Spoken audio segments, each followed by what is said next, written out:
I used to be like, I wish somebody would kidnap me. That's such a weird thing to say. I used to watch a show about kidnapping and like, dude, I wish you'd kidnap.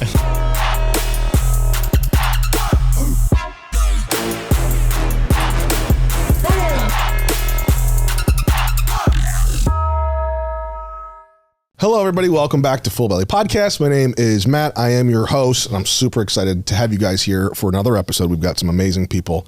Before we get into anything, though, I need you to take a time out, and I need you to follow us, like, subscribe, whatever platform you're watching this on. Make sure that you are going to be able to see the next episode, all right? So now that we've done that, I'd like to introduce our wonderful co-host, Juan Duarte. You know who he is. You know who the hell he is. He's here, just like he always is, because he's our co-host. That's his face.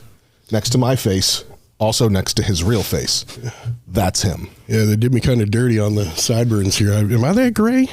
Yes. You are today, man. Yes. Happy birthday. You're growing. You're growing. Yeah. It's your birthday, bro. We need to talk about that. Today's your birthday. You're 40 years old. Man. Young. Dude, you know the little kid that when he's hearing happy birthday, he's like, shut up, stop singing. Yeah. For no reason, though, because kids love birthdays. Yeah, but internally, I'm like, I love this, but I'm like, stop. Yeah. It's a real conflict. Is it weird? Does it make you? I'm right around the corner, dude. Yeah. 36. 4 more years. Bro, 36 and 40 are way different, dog. This whole conversation. You can round up. Bro, I had a full. We're just really showing our senior here. Daggers here. You know what I mean? At 36, I had a flowing mullet, bro. Like I'm like between 36 and 40, I lost the thickness of my hair. My left ear isn't hearing right. Oh no, it's falling apart. Yeah, it's just, everything hurts. Yeah, I'm taking Propecia. What is that? Yeah, so, keep your hair, whatever you got. Oh, really? Yeah. See, you got the hacks. So what? I went to the doctor, right? I'm like, there's a little bit of extra hair in the tub, like coming off my head. I'll be so the group knows I'll be 48 here on September 8th. So that's so weird because you do not look like you're 48 at all. Yeah, no, thank you. It's genetics. I don't do anything. Yeah. My mom looks very young. So does my father. That's amazing, bro. But the Propecia. So it's created. For the shrinking of the prostate. But a side effect of it is... I'm putting that in my phone. It gets rid of DHT, which is the what speaks to the hair in order for it to lose so hair. Much. I mean, only because the doctor told me. So you have a beautiful brain. They give you a 1/5 dose of what you would normally take for the prostate shrinkage. So what does it do? Does it normally grow your prostate? By the way, guys, this is Kabira. We didn't even get a chance to... you know what I mean? We didn't even get a chance to introduce Kabira. In from Maryland. I don't know who this is. This is Abby, dude. This is, well, it doesn't look like Abby. No. She looks a little sick or something. Yeah. The funny thing is she's been here the whole time. Mm-hmm. How many episodes have we done? Like 971 divided by 3 times 4 subtracted by a half. It's like 7. Yeah. I think we've done like 40 episodes or something at this point. Like I think we're coming up on 50. Mm-hmm. But we've never talked about Abby. No. And Abby's been here the whole time and nobody's ever made a comment about it. Like, who is that? Why is that doll there? But here we are. Yeah. Here we are. It's Abby Thatcher. All of you friends of Bill's, look into that because you'll know. You'll know. And if you don't know, I encourage you to educate yourself. Yep. Yeah. You know who she was. Yeah, dog. It's my sister's cousin. Second cousin to Bill. Second cousin to Bill. I got strong lineage in this recovery game. Yep. Yeah. Your grandmother, Abby, was your grandmother, so you're related to Bill. I'm technically I'm like his great niece. Recovery is in your blood. You're from Akron? I guess. Yeah. Mm-hmm. You got Akron in your blood. You got Akron. I do. Yeah. It sounds like I have a disease. You got Akron. you got Akron? Oh, man, you got Akron? Oh, I'm sorry to hear that, bro. I'm going to pray for you, bro. I got a bad case of Akron on my arm. Got diagnosed with Akron today. You got the sugar? Do you know the mascot for Akron, by the way? The college, Akron University? No. Do you know what they are? No. I don't either. I was just curious if you knew. Have you been there? Have you seen? Oh yeah. We've been to Founders Day multiple. Oh, times. you have? Founders Day, dude. Founders Day is. I think it's the Zips. Is it the Akron Zips? That's terrible. It's like, Sucks. what is that, like Ziploc bags? Like Yeah, for drugs? We're just basically fucking drug dealers and drug addicts is what happens out of Akron, other than LeBron James and Bill Wilson. The Akron Zips, and it's a female kangaroo. See, I didn't know that. Now I take that back because I don't want any cancel culture going on here. I thought it was like something that went fast, like a bee or something like that. Yeah. Zippy the kangaroo, dude. Yeah. She's fast. All right. Yeah. Thanks for having me, though. I don't want PETA knocking on her door or any of that shit. No, it's okay, dude. My great uncle is Bill, and I'm actually I'm part of PETA's lineage too, so we're good. It's all good. 40, man. 48. Yeah. 36. Yeah. Life experience. Children. Wisdom. Wise. Stupid. There you go. now we're getting honest. See, the honesty there's the topic. eventually comes out at, like the fourth word, the honest word comes out. The topic. Yeah. Kids just went back to school. How do you feel about that? Thank God. What grade is G in? Eighth grader, bro. Mine's going to senior year, going to 12th grade. We were in Tampa earlier on the week, visiting the University of Tampa. It makes me sad. Do you think she's going to go to school there? Is that what she wants to do? I mean, it's nice, man. The homeless people are so nice in Tampa. Yeah. They were like, God bless you, man. You're the I gave them food.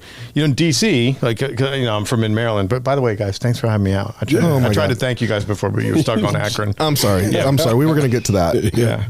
But yeah, DC homeless people, they'd be like, you have some food, to be like, yeah, man, put that down right there. Like, Yeah. But we'll get to it. Right. Cool. If I want that, I'll mess with it later. Is that from a Michelin star restaurant? Where's it from? Has it got pickles on it? How old is it? Right. These people were like, for the leftover food, and I was just there on Monday and Tuesday. They were like, thank you, you're the bomb. Like, you need help, like, getting around, or, like, it was incredible. They were the nicest. Clean city, really clean city.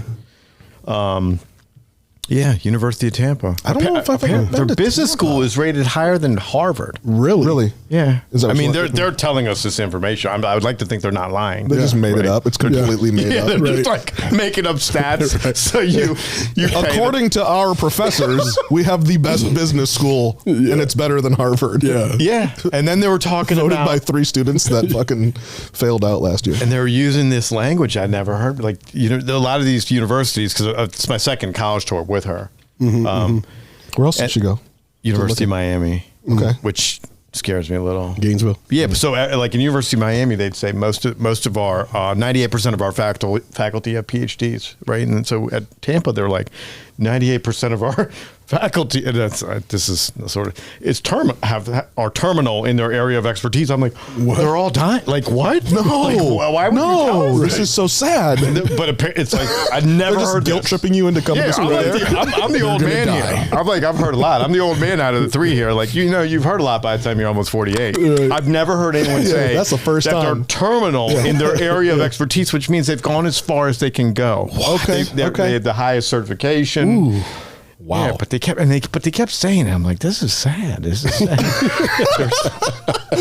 God, this is really sad. so terminal. man. I'm sorry. There'll be A no lot of- faculty lot of- here when your kid apologize. You better be on the fast track to graduation, honey. Jeez. Super sympathetic. Like, can I make a donation? Yeah, but it does fly by. I know, Matt. She's 5 months. Juliana's 5 months. Already. Like today, right?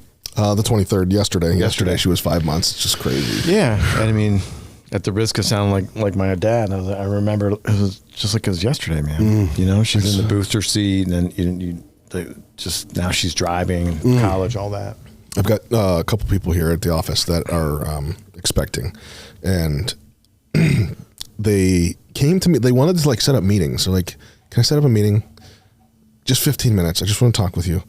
And truly, there was fear. They thought that they were going to be replaced by going to have a baby and being off for some time and stuff like that, taking some short term, and just spending maternity leave, dude. Doing what you're supposed to do. And I was like, what? I don't know if this is instilled from other employers or something, Probably. or if you're afraid to lose your position. I was like, but I want you to take as much time as you can, because it does, dude. It flies by, and having just gone through it 5 months ago, it's man, whether it's mother, father, both, like, man, soak it up. Soak it up. Soak it up. It's just so crazy I'm sure, like, thinking that your daughter is going to be going to university next year, dude, like that. I don't know if I'll be able to, like, thinking about it right now, my little baby, it's like, dude, I'll break down. I'll lose it. I won't be able to. Yeah, it'll make me me feel terminal. Yeah. It is sad. I was talking to my girlfriend the other day. Her daughter's down south in school and started her sophomore year, and it was an emotional event. And she's leaving for her sophomore year. She's used to it.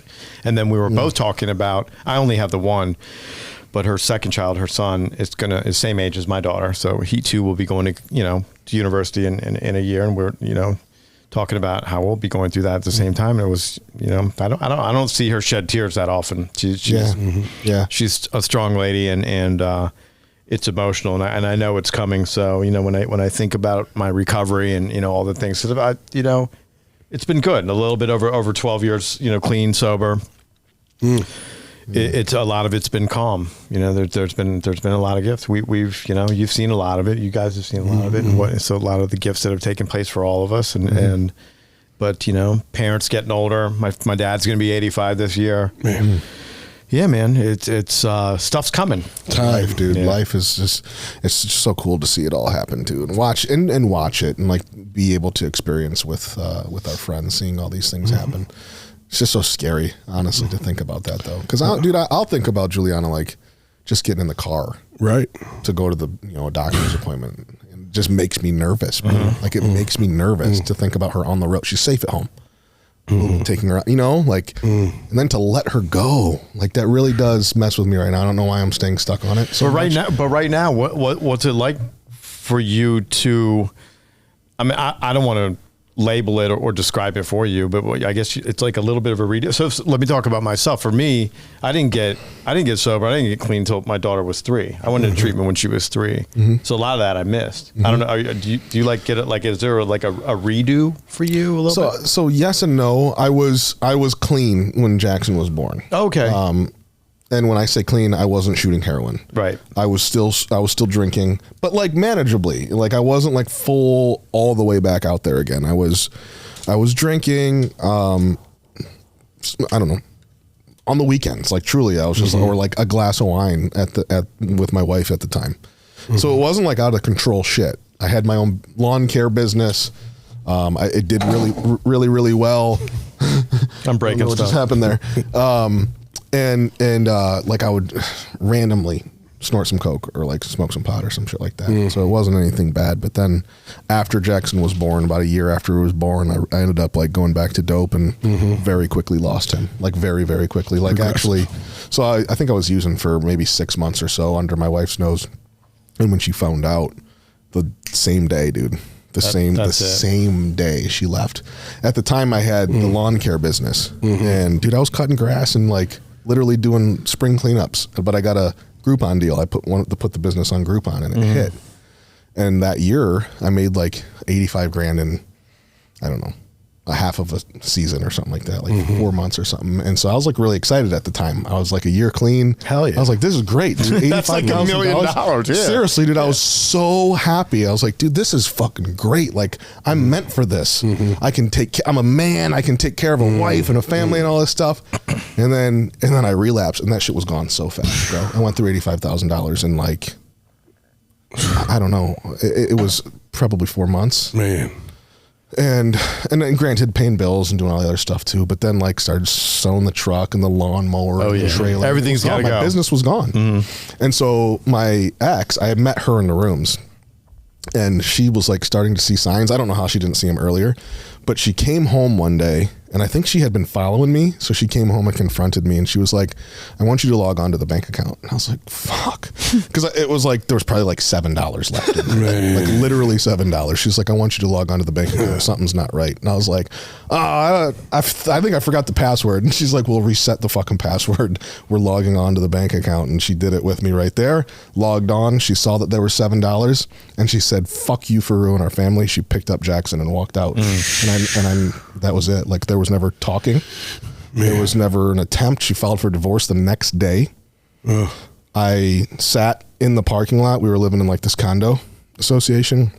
I sat in the parking lot in my car while her and her uncle and dad came like the next day in a U-Haul and like packed up our life. Man. Like the next, I mean, dude, there was no talking. She got Jackson out of there. Wow. And that was what she should have done. Yeah. You know, because I still didn't stop. Right. I remember the U-Haul. I remember them driving away. I remember Maya and her mom.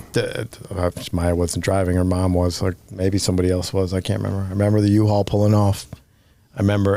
Terrible. I remember the watching disease. your life get taken from But you. I remember the disease being like, you know what? Fuck, like now you can just go like do exactly what you want. what I did. Yeah, I was like, thank God they're gone. I Yeah. went back in the into an empty condo now, and you know used and slept on the floor and I just slept on lived the like floor an in the animal, basement dude. of my Like an animal.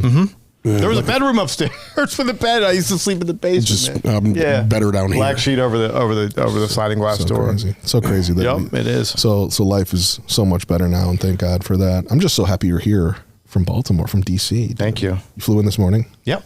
There was a lot of water. Oh, dude, crazy Nuts. crazy Yeah. weather right now. Yeah. You should have heard. I wish you could have been here last night because you would have been like, I didn't know that we flew into the Amazon rainforest. No, it was It was wild. a thunderstorm last night here in Toledo. One, there was multiple areas of like large pooling events on the way over here from what is it, Wayne Airport? Wayne County. Wayne County Detroit Airport. Airport, Yeah, you couldn't get whatever the highway is to get onto Toledo. Both of them were. Dude, it's been crazy. That's nuts. We had 4 hours of heat lightning. Just like you didn't hear thunder. Did it wake you up last night? Dude, at first you didn't hear thunder. Like it was just lightning. Like it was crazy, dude. It's a light show. Yeah. Like almost. Yeah. There's no sound to it. And then it Nothing. started cracking. Yeah, and then it started hitting, bro. Hitting hard. Now, I was awake already because I wrote this little thing about time, bro. Looking at my son while he's sleeping on the couch, being 40 years old when I should be dead, and that shit was happening outside. Started fanning him because my AC went out. Wait, what like were I you told doing? You were writing? Yeah, man, I was just up, dude. You journal like that? I just write in general. Yeah, You do? Yeah, I write. That's yeah. nice. That's good. Yeah. Juan be putting some thoughts on. You put it down on paper. Huh? Yeah, sit dude. I down. just like to write, dude, to memorialize moments. I'm in disbelief. I'm alive. I really am all the time. All the time. I say the same thing. I say, if life was fair, I'd either be dead or in jail. Straight up. Like, It's literally what I I don't wrote. think you're last night. right. I don't think you're right. You don't think- I think you use Chat GPT. Yeah. You have right for Yeah. ChatGPT write something about time and how I shouldn't be here. Make me look Make good. it sound really fucking cool. Make it sound appreciative in tone, grateful in tone, and also remorseful in tone. Please Ask me please. 20 questions about Yeah. myself so that Yeah, so that you better understand how to tell the people that I'm trying to talk to. Also, give that's me how a you make all scarcity. your posts. Yeah. Include some emojis that draw extra effect. Make sure Yeah. that the first line is in all caps. Yeah. Use a bunch of periods. Also, period. Time. What's that do? Oh. Everyone will look at me like my dog does. Yeah. Yeah, man. But yeah, the water is nuts, bro. It really is. I think the weather in general right now is just scary in the world. I've never, every single day it's something. Like I don't understand it. I don't. Do Are you guys getting snow up here in the winter? Because we don't get much snow at all. No, we don't get hardly any Not snow. last year. I remember being a kid and like walking out our Big front snow. door and snow was like up to here. Yeah, bro. You know what I mean? Yep. Like shoveling tunnels through the sidewalk Yep. to get to the street and literally like being walled in by snow. Like that's how it was. Yeah. And it was a lot. Like that was not a weird, rare thing. Right. Do we get like one significant snow Right. a year and then everything else just doesn't stick anymore? Yeah, it's weird. Do you think global warming's a thing? You guys into that? It's hard. I don't really know enough about it to say. I mean, I haven't read that much about it. So a lot of people say it's not, and others say it is. It certainly, a lot of it lines up. Right. Right. If it is a thing, whatever it is, I don't also know about it. To me, it sounds like the globe is warming. Yeah.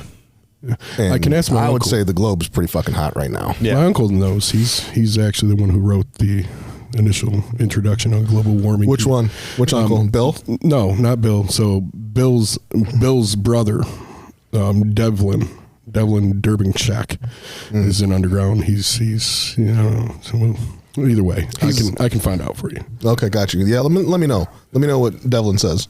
Yeah. Because I know Devlin's got some good insight on that. It's a fake person. Yeah. He's not real. It's hot as hell in India. I know that. I mean, I used to go there during the summer as a kid, you know, and it was like 120. People like 100 people would die in New Delhi every day from heat. So it would be like it was 100 people just dying in a city from heat every day. Yeah, it was like nothing. If that happened, you know, like in Washington D.C., it would be like. It would, you know, be a crisis. Anything over 80 degrees, dog? 120 there. Right now it's 120? No, yeah, probably. It's probably, you know, 110, 120 in New Delhi. It's wild. It's just... that's insane. Yeah. But, I mean, even there's like a lot of the U.S. is that way too. And like... Yeah, Arizona was like that. Yeah. Shit's on fire, dude. Mm-hmm. Like there's these like... Everything, dude. Like tornadoes all over the U.S. We haven't had any here, and we've been having them here. The weather here has been nuts. Yeah, all over the place. It's crazy. Actually, we just got hit by a tornado like 2 weeks ago. Yeah. Mm-hmm. They said University of Tampa said that they don't get the hurricanes and stuff over there. Like it always misses Tampa. So that was like a selling point. Send your kid here, and they won't get sucked up by a tornado. The hurricanes are terminal there. They just terminal. Give it to me, Josh. Thank you. Thank you. Kabir, I want to talk about you. Okay. I want to talk about specifically peer recovery services and how important that is, because I know that you are certified in the state of Maryland. I am. I was the 17th person in the state of Maryland to get Really? Mm-hmm. Yeah. See, I didn't know that. Yeah. That's cool. The little certification numbers start PR for peer recovery, and they're 4 digits. So 0001 would be... I'm 0017. Do you know who the first person is? Yeah, I do. Her name is Brandy Roloff, and she's hyphenated now. Is Kierdo Roloff or something? Yeah, she was the first. She's like many of us who are sitting here. She's went from kind of living in the trenches to being pretty high up in the state government over there in Maryland. Yeah, so my understanding is she's one. And so I was part of the original swath of people in 2013 to go about getting certified in Maryland. There was a bunch of grant money available. They actually sent me and about a half a dozen people up to Connecticut. That's CCAR, Connecticut Community for Addiction Recovery.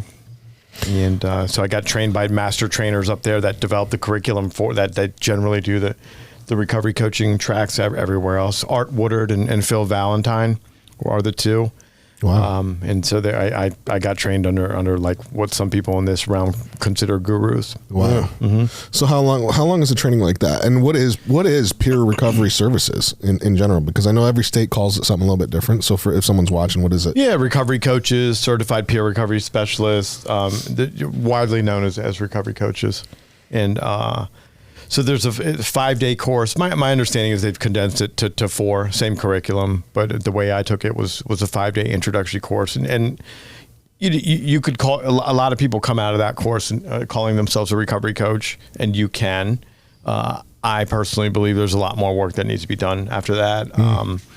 There's for me, there's a combination of my own 12-step recovery experience and a process of self-discovery and sort of clearing out the wreckage of my own life but before I can serve anyone else or be of any useful utility. Can't transmit something we don't have, right? Right. And so, it's a way of bringing down the barriers, as you guys know, and maybe the listeners don't entirely understand. Take for example, my girlfriend's a therapist, and so at her level, there's not much that you do outside of when you're in that one-on-one with the client. There isn't there isn't a lot of navigating outside of that. So there's certainly no, hey, meet me at the coffee shop, the McDonald's, and let's grab a bite to eat. So that's at a master's level. Then you have addictions counselors and still very much the same. I mean, they got to stay in their lane, right? There's a lot of ethical boundaries with that. Right. And there certainly is that same domain within the peer recovery specialist. There's a but the ethics there are really more of a personal standard and keeping privacy and things like that. But otherwise, you can engage with clients. You could something simple a lot of times in an environment of care, I will approach a client and say hug, handshake, or neither. right? Like a clinician, like a master's level social worker is not hugging anyone, right? And not unless you want to. Yeah. Well, I know a couple around here that might be in jail soon, but that's true. That's why. That is true. They were really hugging. They're really hugging. The extra long hug. Yeah, dude. Really getting oxytocin out of that, you know? Yeah. So and they should be in prison. So.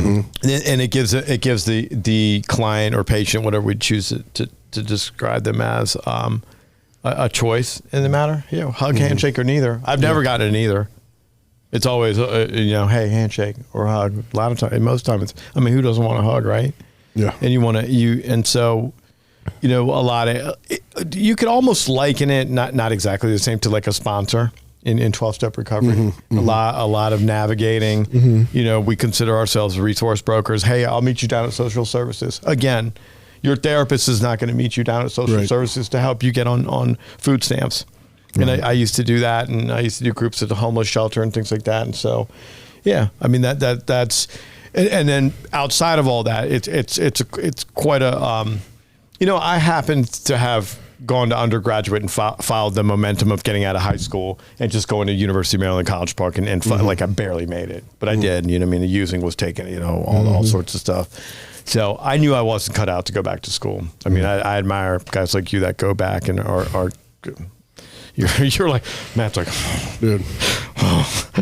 It would have been over. Yeah, I can't imagine going back to school for social work. So with that in mind, it allowed me to get back. You can have a GED, right, and then go for the certification track, take a state exam, get 500 hours. Basically, you could be a tech at a treatment center and get the 500 hours while going through the educational track and become certified, at least in Maryland. I don't know what it's like here. I think it's pretty similar.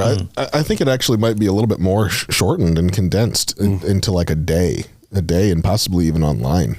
Yeah. I think it's pretty quick. And that's the idea. The idea is to bring down the barriers to entry for it and give people...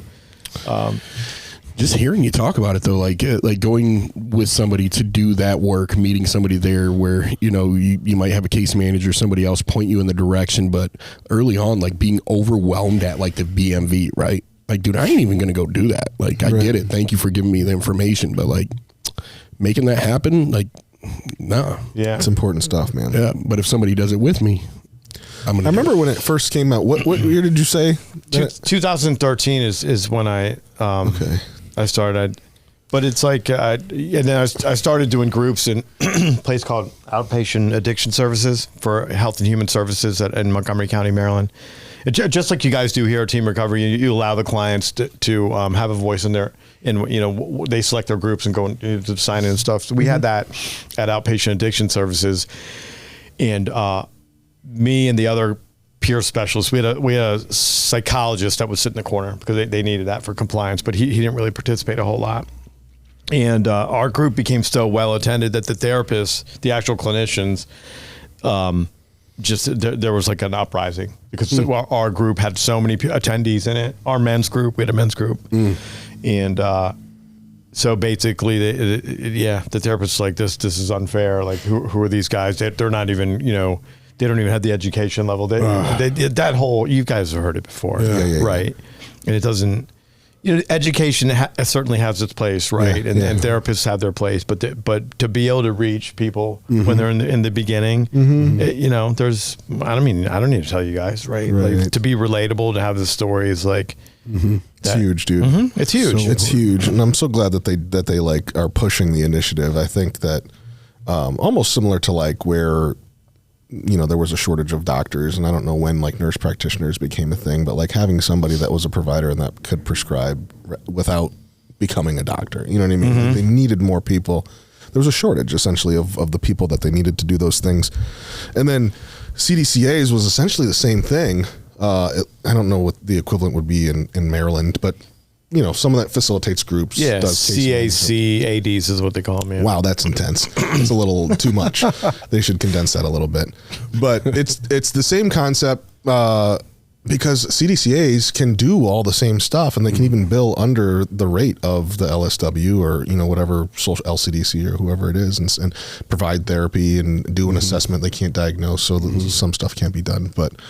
And so it's the same concept now again. Like they're like, we need more people. We need more people to do more things. And I'm just glad that they're recognizing it. It's like 10 years too late, because I think Ohio was a little bit behind you guys. Ohio, like I remember hearing about peer recovery specialists, like big push, like 2 years ago, 3 years ago, maybe 4 years ago. Thrive, I think, was one of the bigger places around here. It was huge.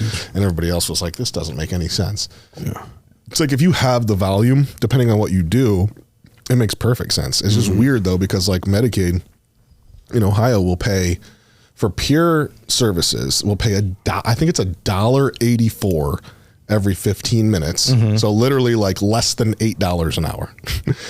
Well, at least they're reimbursing for it. My understanding is they're not reimbursing at all? Maryland, I worked on an ACT team, a sort of community treatment mobile crisis, and in that realm they reimburse for it, but peer recovery services on their own. Really, I don't think they're even if the agency became accredited, because we have to get a whole. So we're actually in the process of becoming peer. Actually, we just got it yesterday, the other day. Really, we're certified to offer peer, but we have to do a whole bunch of other stuff. Nothing too incredibly hard, but you have to have the certification for the staff, and $1.84 every 15 minutes on a group level.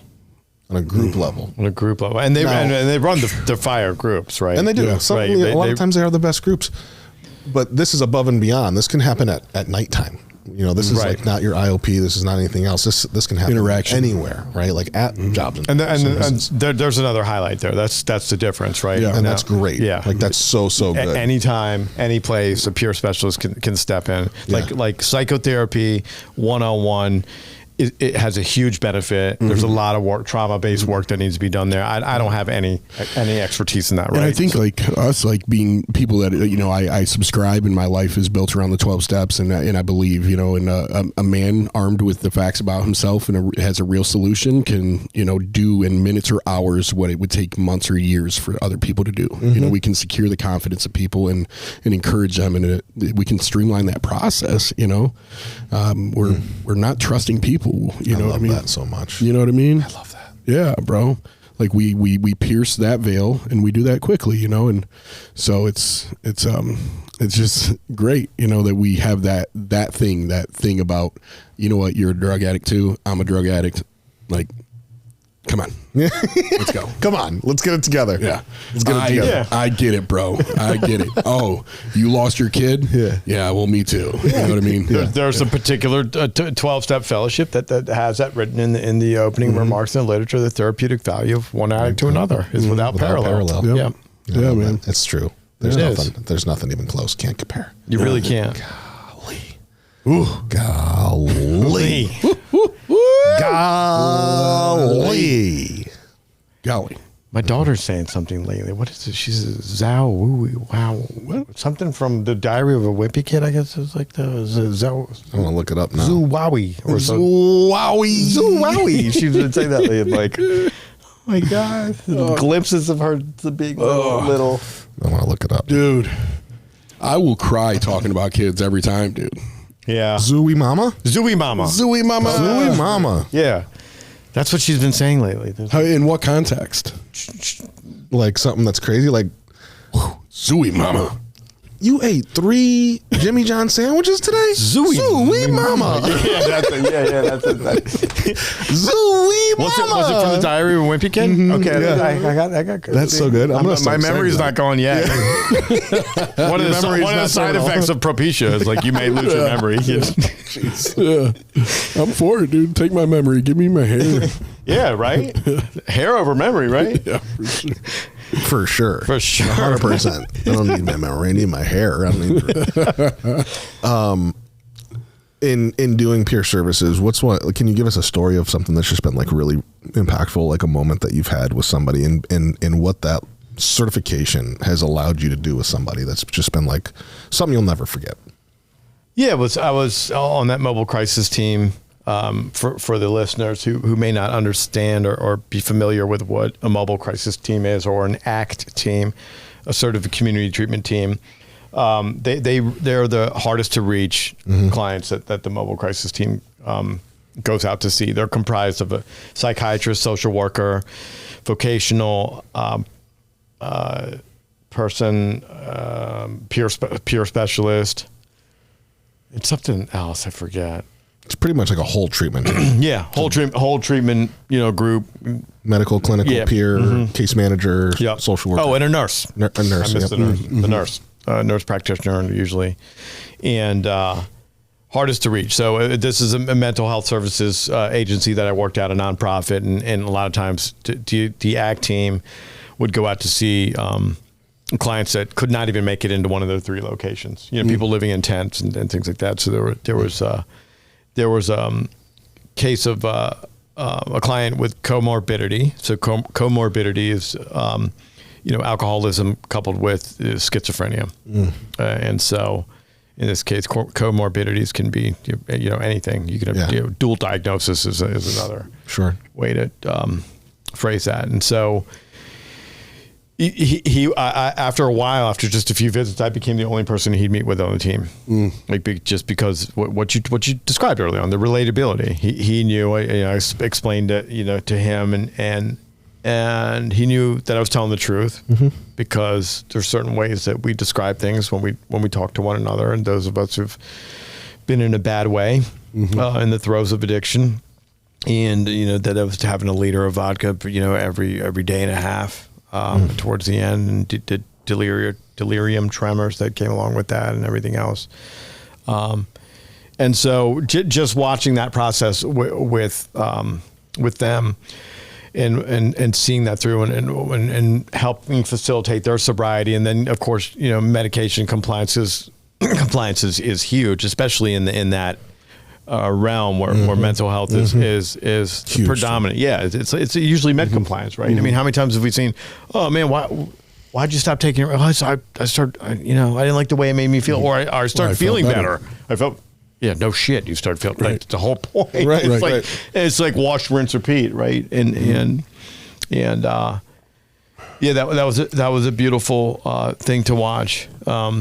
And see him become a true version of himself, what he was intended to be. Have you seen him recently, or last time you heard? I saw him a couple of years ago. I worked at that agency in 2015 into 2016, so it's been a bit. And a lot of them live in supportive housing systems, and that are subsidized by Montgomery County. So I haven't seen him in a little while. I hope that he's well.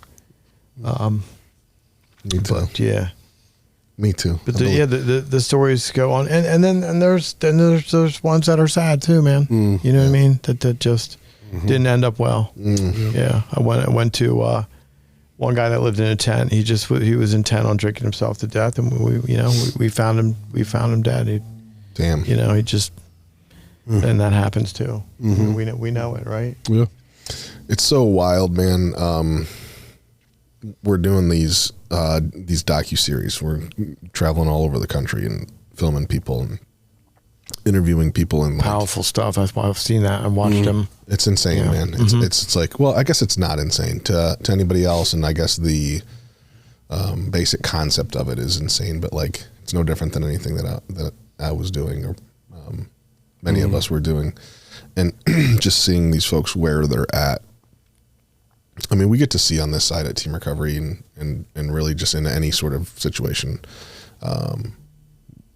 Generally, for the most part, we get to see them like, I want help. Like I'm coming in, I'm asking for help. I'm ready to, or at least my mom like wants me to get better, and I'm going to try. Like, like they're coming in and there's a possibility of healing. There's a possibility of progress. And it's just been, man, it's been so different to see people in a active in the grip of it all. Their eyes, bro, like the eyes are different. Like you can see it in their, like you can see their souls are just different. Like they're a prisoner. Like they're hijacked, dude. Right. Like all like they're, looking at the phone real quick, seeing if the dealer called them back, or like just, like all these things, like all these, like some other people might not notice or recognize, like, why are you looking at your phone so much? But I'm like, damn. Yeah, we know. God, I remember looking at the phone like that, dude. Like, just, man, is he on yet? Like, prisoner. Oh my God, just can't even think about what we're talking about here. Just consumed with, did my phone vibrate? No, that was just the train going by. And we talked to some of these guys, and we wanted to try something. We went to New Orleans last week, and we wanted to try something because Have you guys seen The Sound of Freedom? The human trafficking movie. I haven't. So the whole premise of that movie is like they were catching the bad guys, these predators, but they were never saving any children. They were catching these bad guys. That's what this like one crew, this law enforcement's crew's job was to do. Like find these chats online, track the IP address, jump in, catch the guy, and it gets shut down. But like there's like 50 kids that are being listed on that website. Where are they? You know? Right. And so they're like, man, we get to pop this guy, but those kids are still out there. And so they were like, it's just not, when all you see is the negative and you know that the people aren't getting help, that's a hard job to do. Yeah. And so going out there, we were like, dude, this is like fucking set. We interview these people and then we just like leave them, you know, and like without, like we leave them with resources and stuff like that. We tell them and call us if you need anything. We know a lot of people. We can probably make some things happen. Not once has anybody called us. So what we wanted to do was give them an opportunity right then, literally. If you want help now, I'll get you on a plane and take you back to Team Recovery. We're going to give you a free scholarship from start to finish. You don't need to worry about a thing. Like you can get your life back right now if you want it. And after hearing the interview and telling all these things that are just so bad, like, dude, it's absolute chaos. And it's like, there's an opportunity. Guess what? We just so happen to know where you can go right now for free if you want it. And nobody's taking it, dude. Yeah. We wanted to see a good thing come out of it. Yeah. And nobody's accepted it, dude. And it's so sad where these folks are at. And a lot of them, like you said, I would say most of them are unmedicated. Yeah. And just like probably can't even make that decision until they do become medicated. Yeah. You know, and if it's complex. And if they do make that decision, it's a miracle. You know, that they got to make that Somebody decision. will say yes. And we'll keep trying until somebody does. Like I really do hope that somebody does, man. The important thing is that you're asking. Yeah. Right. So you've made the pivot from doing what you guys were originally doing and going out doing these snippets and these clips and meeting people on the street, and now you're offering the help, right? Yeah. So we live and we learn, as you know, and so you're offering the help. That's huge, man. That's more than most people do. Yeah, it is. It's a good reminder. Just seeing it out there. You saw it. Yeah, dude, it's rough. Yeah. And also I think, you know, I remember when people extended a hand to me though, even if I didn't accept it. Yeah. You know what I mean? Like that was always important to me too. You know, I can look back and remember the people whose hands I didn't grab, and I can say thank you in my heart. You know, if I ever see them, I can feel thankfulness. You know, I was invisible. We were invisible to a lot of people. You know, I would wish for somebody to talk to me about, hey, man, you're worth it. And when those moments happen, I definitely didn't accept all the hands that reach out. But I can look back and recall and say that was important to me. And you can see they want it to. Like saying that hits them, you know, like you'll tell them, be like, man, I want to see you get this, you know, like blah, blah, blah. You got to get your kids back. This is going to kill you. All these things. Like you can say it to them and you can see it. Like they kind of like settle back and you can see it resonate and tears start coming down their eyes a little bit. And they know it's real. They know you're right. Yeah. Yeah. And not from like a judgmental place. They're just like, they know. Yeah. Like, fuck. You know, we knew when we were out there. Yeah. I remember being like, And like for a second, I'm like, are we getting through? Right. Are we getting through? But again, man, there was nothing. It's like when someone's not ready, there's nothing that we can say right. And when someone is ready, there's nothing that we can say wrong. Bro, Benjamin Bratt used to have a show on 24 A&E called The Cleaner. And he used to lock people up. It was a real story about this guy. And he would take people and like lock them up and force them. Benjamin Bratt? Yeah. Oh, he's a stud. Dude, yeah. And it was called The Cleaner. Right? I just know Benjamin Button. No, Benjamin Bratt. I remember Benjamin Button. So Benjamin Button is not a stud, bro. He's like a little old man that looks like a kid. Wasn't that what's his name? The other Brad stud? Pitt. Yeah. Johnny. Brad Pitt. Yeah. Yeah, Brad Pitt. But he turned into like a little. Like, yeah, he just reversed in age and turned into a baby at 90. A baby senior, dude. Yeah, Benjamin Button at like 72. So smart. That baby's so smart. It's the smartest baby ever, dude. That baby's so advanced. Bro, I used to watch his show, though, and I used to be like, I wish somebody would kidnap me. I wish somebody would kidnap me and lock me up and make me detox, bro. Well, you should have said that, dude. That's such a weird thing to say. I used to watch a show about kidnapping and like, dude, I wish you'd kidnap. I wish somebody like Benjamin Bratt was out here and the families would be like, yo, he won't get clean or they won't get clean. And he'd be like, I got it. Like, and I'm going to snatch people up. You know what I mean? Yeah. He would just snatch him up, dog, and lock him up. What are your life goals, bro? Yeah. I'd really love to get kidnapped one day. Just kidnap me, dog. Jesus. Kidnap. Kidnap and go through withdrawals. Yeah. I mean, for real, dog. I couldn't stop. Sounds amazing. I could not stop. Like you never handcuff me to the radiator. Dude, that sounded like a dream to me, bro. That sounds so good, dude. Like I know these people are going to treatment and shit, but I'd really like to get handcuffed. I don't want anybody going to treatment. What do you mean? I don't want no subs, dude. Bro, lock me there up. There was no subs. We had Compass, dog. You go there 3 days. I tried to get into the res program 4 times and got denied, and they successfully completed me at 3 days. Like, oh, you successfully. Compass didn't offer anything. No. Tylenol. You're right? done. Yeah. Like ibuprofen. Yeah. Tylenol and that's how they used to do it, man. Right, dude. Isn't that crazy how far things have come? I would get done after 3 days and they'd be like, successful. Good luck. You know what I mean? God, I just want to keep talking about shit. It was bad. Real quick. So check that out. Detox. Back then. Terrible. Horrible. We open up all these beds. Advances in medicine. Make it easier. But it's not getting any better. Why? Well, because, I mean, we can treat something medically, but we're dealing with a spiritual problem. Oh, my God. You know what I mean? Like, this is a spirit, like... You know what I'm saying? It's also, it's complex. It is complex. Yeah. There's the availability of drugs, the strength of them. Yeah. Right. Yeah. Like the whole, 20 years ago, there was under like, I don't know, something like, I forget the stat exactly, but let's just go ahead and say under 100 labs in China that developed the precursor ingredients for fentanyl. There's thousands of these labs now in China. And then, they ship it off by the barrels out to the cartels, and then they put it all together. And so there's that. Sheer volume. Right? Yeah, sheer volume of it, right? And when something's that addictive, I don't need to tell you, you have no more choice in the matter. Yeah. Right? Right. Forget about the industry of alcohol. Yeah. Like that, these seltzers and these just like the stuff that tastes like water now. It's true, right? Yeah. It's true. You can't even tell you're drinking alcohol until it just smacks you and you can't walk. Yeah. It's super comprehensive, but I don't think it's still, what I see is when somebody is treated in a comprehensive way as a result as well. But I see people that they clear up people's circumstances and make the viability of their resources really available, and it still doesn't work. You know what I mean? But I see that same man who's desperate, beaten, maybe gets his mental health treated and starts working spiritually. The person that gives themselves to that, right? Turn my will and my life over, my thoughts and my actions over to this thing, and allow principles and other people with experience to walk with me.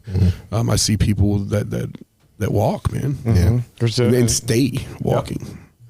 There is just as much success as there is, with those. For sure. My cousin who got me to go to treatment in 2009, who eventually succumbed to the disease, he died in 2019 as a result of, he died when he was 50. He's using since he's 18. Man. He just, wow. Like, I'm talking about he couldn't even get a hype in his neck. Like, man. At the end, it was just, he's taking subs. That's mercy, right? Yeah. Wow. You know what I mean? Yeah. Like for me, if I look at my own life, like, man, dude, it's mercy, dog. Yeah. Mercy. That's crazy. 38 years, 32 years. 32 years of active addiction. Opiates, man. Ugh. Can you imagine? You would say this guy would like gather like 10, 20 pounds of water in his stomach. He was like, almost like a science experiment. Yeah. His arm would become the size of like an elephant's leg. And within like a half, you get to the house and you'd be normal, like, Thanksgiving, and then all of a sudden it was wild, man. Damn. Wow. He had to go get like 10 pounds of water drained from his stomach. It just stopped working. Like the sad. methadone subs, all of it, man. But for the grace of God, there go I. Yeah. Man, I was just thinking that. Yeah, again, man, Juan, happy birthday, man. Yeah, man. Happy birthday, dude. Happy birthday, Kabir. Thank you so much for You're coming, welcome. dude. You're welcome. Thank you so much for coming. I wish we could get, and I think we can. I think that we can get your head right there between us. Yeah. That way you're always there with us in spirit. Just Kabir. You're peeking already with behind. us in our heart and our mind, but we need to physically get you there. I appreciate it, guys. Love being It here. was so Always amazing. love coming out to Team Recovery. It was so amazing. What a magnificent place. Appreciate it. Congratulations to you both. Thank you. Thank you. This is our house is your house, man. Anytime you. you're here, please come. Yep. Appreciate everybody watching today. And if you found value in what you heard, which I know that you did, please again make sure that you follow us and share, subscribe, whatever it is. And make sure that you give this to somebody else, to tag somebody, send it to them in a message, whatever it is. Call us. We have our hotline, 419-561-LIFE. Our job is to listen. And whether that's literally just to listen to you vent, to connect you to a resource, whether that's us or someone else, or anything else related to it, call us. That's what we have our hotline for. It's available 24/7. We appreciate you guys so much. Thank you again for watching us. Thank you, Juan. Thank you, Kabir, for being here. And we'll see you guys next time.